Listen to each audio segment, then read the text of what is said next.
আসসালামু আলাইকুম। হ্যালো বন্ধুরা, কেমন আছেন আপনারা?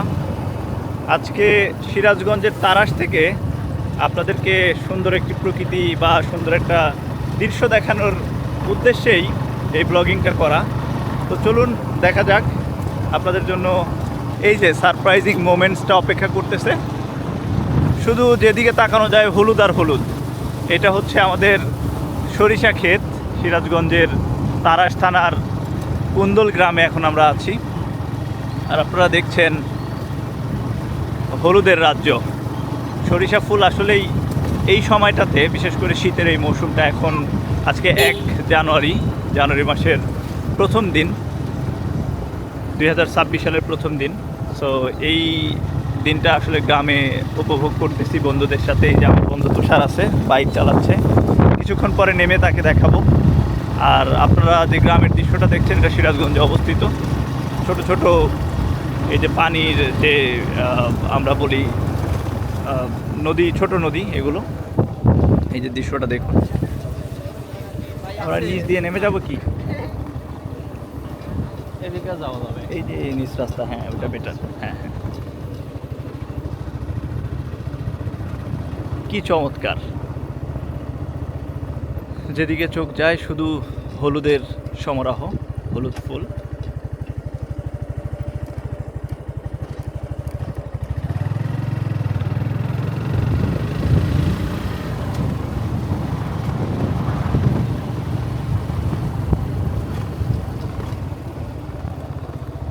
এই যে নৌকাগুলো দেখছেন, এগুলো যখন বর্ষার সময়টা এই আমাদের এই বিলগুলো, এটা তো চলন বিলের মাঝে অবস্থিত। চলন বিল যখন পানিতে পরিপূর্ণ থাকে, তখন এই নৌকাগুলো এক অঞ্চল থেকে আরেক অঞ্চলে, পণ্য থেকে শুরু করে মানুষ সবাই এক এলাকা থেকে আরেক এলাকা যাওয়ার জন্য ব্যবহার করে। আর এগুলো কিন্তু গ্রাম, দেখুন।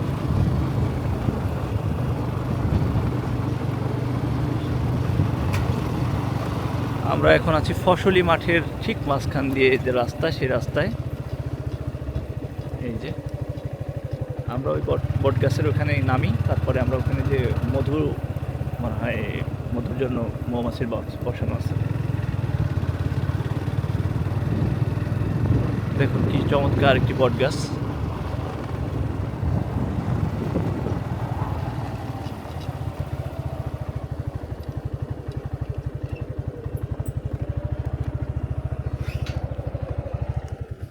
দর্শক, এই যে হলুদের সমারোহ।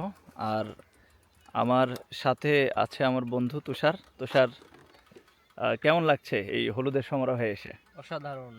অসাধারণ। তুমি কি নামবে, দেখবে? আসো। এইদিকে না নেমে ওইদিকে যাবো। ওই দিক দিয়ে যাবো, হ্যাঁ চলো চলো চলো, আগাই। আমরা আসলে, আমি সবসময় আনকাট ব্লগ করার চেষ্টা করি। এতে করে হয় কি, যে রিয়েল যে দৃশ্যটা আমি নিজে দেখছি, ক্যামেরার মাধ্যমে সেটা চেষ্টা করি আপনাদেরকে দেখানোর উদ্দেশ্যে। আর এই জানুয়ারি মাসে বিশেষ করে গ্রাম অঞ্চলে প্রচণ্ড ঠান্ডা বিরাজ করে। আর আমরা নর্থ বেঙ্গলের মানুষ। নর্থ বেঙ্গলে তো একটু বেশি ঠান্ডা থাকে, এটা আপনারা সবাই জানেন। বিশেষ করে নাটোর, রাজশাহী থেকে শুরু করে আপনারা যত উত্তরে যাবেন, বিশেষ করে দিনাজপুর, ঠাকুরগাঁও, পঞ্চগড়, এই এলাকাগুলোতে আরও বেশি ঠান্ডা বিরাজ করে। বাট এখন সময়টা প্রায় 4টা বাজে, বিকাল। সো এই বিকেলবেলাতে আমরা যেটা দেখি, একটু রোদ থাকে আর ঠান্ডাটাও ওরকম বিরাজ করে না। তবে এই টাইমটায় সূর্য যেহেতু আছে, সূর্য থাকার কারণে আমরা আসলে একটা অন্যরকম ফিল পাই। এই যে হলুদ আহ, ফুলে মানে রোদ যখন পড়ে, তখন দেখা যাচ্ছে হলুদটা আরও বেশি ফুটে ওঠে। দেখুন এই যে অনেক মানুষ ঘুরতে আসছে, তারা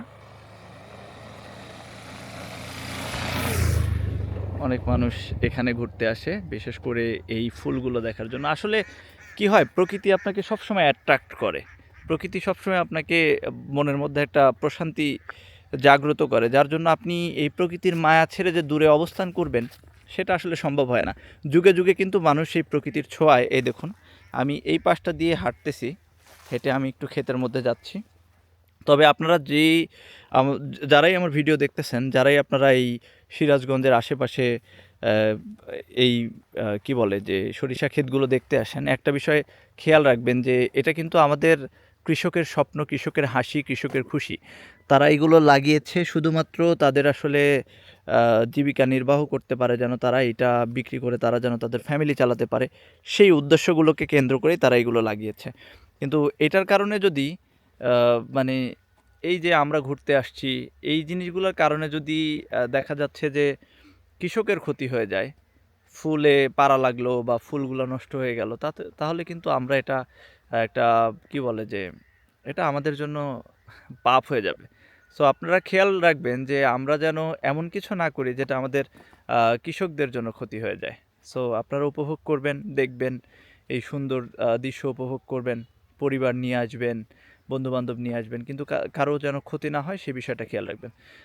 অনেক কি বলে যে মেসেজ দিলাম, গুড মেসেজ দিলাম। তো এরপরে আসলে উপভোগ করুন। এই দেখুন চারিদিকে শুধু হলুদ আর হলুদ। আসলেই একটা অন্যরকম প্রশান্তি কাজ করে। আমি এটা ফার্স্ট টাইম। আমার বাড়ি হচ্ছে নাটোরে। আমি এই জায়গাটাতে ঘুরতে আসছি, এটা হচ্ছে আমার ফার্স্ট টাইম। আমি আসলে এরকম প্রাণবন্ত সময় এরকম ফুলের মাঝে এর আগে কখনো আসিনি। সত্যিই অসাধারণ লাগছে। আমি অনেক ব্লগ দেখি এই বিষয়গুলোকে নিয়ে।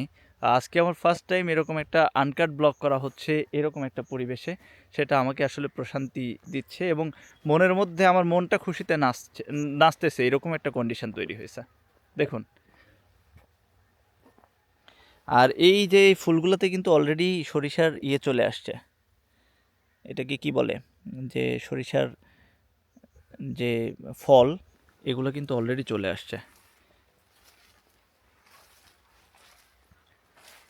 দর্শক আপনারা কে কোথা থেকে দেখছেন আর আপনারা এর আগে কখনো কি এরকম সৌন্দর্য, বিশেষ করে সিরাজগঞ্জের আশেপাশে আপনারা এরকম সৌন্দর্য কি এর আগে উপভোগ করেছেন কিনা সেটা কিন্তু আমাকে আমাদের কমেন্টে নিশ্চয়ই জানাবেন। আর আমার ব্লগগুলো আপনাদের কেমন লাগে সেটাও কিন্তু জানাবেন। আর বলে রাখা ভালো, আমি এর আগেও ভিডিওতে বলেছি যে এটা হচ্ছে আমার চলন বিলের মাঝে। চলন বিল কিন্তু শুধুমাত্র যে নাটোর তা কিন্তু নয়। চলন বিল হচ্ছে নাটোর, সিরাজগঞ্জ এবং পাবনা এই তিনটা জেলা বিস্তৃত একটা বিশাল বিল, বাংলাদেশের সবচেয়ে বড় বিল। এবং এত এত বেশি বৈচিত্র্য এই চলন বিলে, বিশেষ করে আপনি চলন বিলের এক প্রান্তে এখন যাবেন, সেখানে দেখা যাচ্ছে পানি আছে। আরেক প্রান্তে আপনি যাবেন যেখানে দেখবেন যেরকম সরিষা হচ্ছে, আরেক দিকে আপনি যাবেন রসুন হচ্ছে, পেঁয়াজ হচ্ছে, তারপরে ইরি ধান হচ্ছে, কি নাই চলন বিলে। চলন বিলে আপনি সব কিছু পাবেন। আর এই সরিষা ক্ষেতের একটা স্পেশালিটি আমি বলি, আমি জাস্ট ওইদিকে আমি হাত দিয়ে একটু দেখাই। আমি জাস্ট ওই দিক থেকে যখন আসলাম, ওখানে কিছু মৌমাছির কি বলে যে বাস্ক বসানো হয়েছে। ওখানে যে মৌমাছির ফুলগুলো সংগ্রহ মানে মৌমাছি এই ফুলগুলো থেকে মধু সংগ্রহ করে আসলে এটা আমাদেরকে উপকৃতই করে। এইগুলো মধু সংগ্রহ করে দেশের বিভিন্ন জায়গায় সাপ্লাই করে এনারা। সো এই মধুগুলা যথেষ্ট সুন্দর। সো আমি এই মানে বিশেষ করে এই সরিষার মধু খেয়েছি, যেটা আসলে আমাকে বেশ ভালো লাগাইছে। দর্শক এই দেখুন, এই যে এইটার আমি একটু দেখাই, অলরেডি এটার সরিষা হয়ে গেছে। আর কিছুদিন পরে হয়তো এই সরিষাগুলো আর থাকবে না, কেটে ফেলা হবে। এই দেখুন পুরা বিস্তৃত এলাকা জুড়ে যেদিকে আপনার চোখ যায় শুধু সরিষার ক্ষেত আর সরিষার ক্ষেত। খুবই চমৎকার।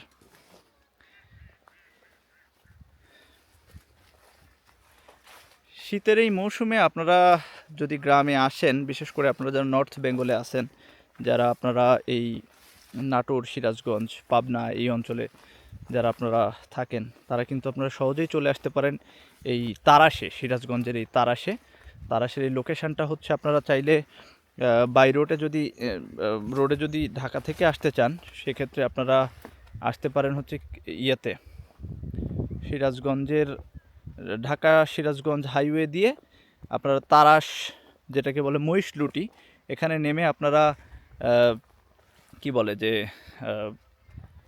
বিভিন্ন স্থানীয় যানবাহন নিয়ে আপনারা চলে আসতে পারেন। এটা একটা ওয়ে হতে পারে। আর একটা ওয়ে হতে পারে আপনারা এই আমাদের যে গুরুদাসপুরের নয়াবাজার আছে সেখানে নেমেও আপনারা এখানে ভিতরে চলে আসতে পারেন। সব মিলায় সবুজের এই সমারোহ, সবুজের এই সবুজ প্লাস হলুদ দুইটাই, কারণ এই গাছটা সবুজ, ফুলটা হলুদ। সবুজ এবং এই হলুদের মিশ্রণটা আপনাদের কেমন লাগলো সেটা আমাকে নিশ্চয়ই কমেন্টসে জানাতে ভুলবেন না। আর এরপরে আপনারা কোথায় আমার ব্লগ দেখতে চান সেটাও আমাকে জানাবেন। আর হচ্ছে কি, এখন একটু ব্যস্ত থাকার জন্য হয়তো নিয়মিত ব্লগ ভিডিও আপনাদের সামনে নিয়ে আসতে পারছি না, সেটার জন্য আমি অত্যন্ত দুঃখিত। তবে সবসময় চেষ্টা করি আপনাদের জন্য নতুন কিছু বিশেষ করে যেটা আন্ডাররেটেড জায়গা, যে জায়গাগুলো এর আগে আপনারা কখনোই আসলে ফ্রেমে সেভাবে দেখেননি, বা দেখলেও হয়তো বা এই জায়গাগুলোতে যে ব্লগ করা যায় বা এই জায়গাগুলোতে যে মানে ভালো করে তুলে ধরা যায়, সেই বিষয়গুলো নিয়ে হয়তো বা আমাদের খুব একটা চিন্তাও থাকে না। তো সেই জায়গাগুলোই আমি সবসময় দেখাই। আর এই যে এখানে কয়েকদিন পরে হচ্ছে ইরিধান হবে, তারপরে এখান থেকে পানি সেচ করা হবে। তো ওভারঅল এই ছিল আজকের আমাদের ব্লগে। তবে আমি ভিডিওটি এখনই শেষ করব না, আমি আর একটু সামনে আগাবো। সামনে আগিয়ে আপনাদেরকে দেখি মৌমাছির ওই চাকটা দেখানো যায় কিনা, চাক বলতে বাস্কটা দেখানো যায় কিনা সেটা দেখি। আর এই দেখুন, এটা হচ্ছে গ্রামের ভেতর দিয়ে, এই যে মাঠের ভিতর দিয়ে এরকম রাস্তা চলে গেছে। এই রাস্তাটা সামনে মানে এই মাঠের মধ্যে দিয়ে এক গ্রাম থেকে আরেক গ্রামে চলে গেছে। আর এই দিক দিয়ে হচ্ছে মানে ছোট নদীর মতো ওই পাশ দিয়ে গ্রাম। আর এই যে বটগাছটা দেখিয়েই শুরু করেছিলাম আপনাদের সাথে কথা বলা, সেই বটগাছের কাছে আবারও ফিরে আসলাম। আর এই দিকে আপনাদের স্বপ্নের সেই হলুদের সাম্রাজ্য। তো আমরা তুষারের সাথে আমরা আরেকটু কথা বলবো, যেহেতু আমাদের সাথে আসছে ওর অভিব্যক্তি আমরা জানবো, তুষারের ছবি তুলবো কিছু ক্যামেরা দিয়ে, এরপরে আমরা আরও কিছু সময় এখানে কাটাবো। তারপরে সন্ধ্যাও নেমে আসবে, চলে যাবো এই এলাকা থেকে। আমরা মৌমাছির বাস্কগুলো দেখাবো।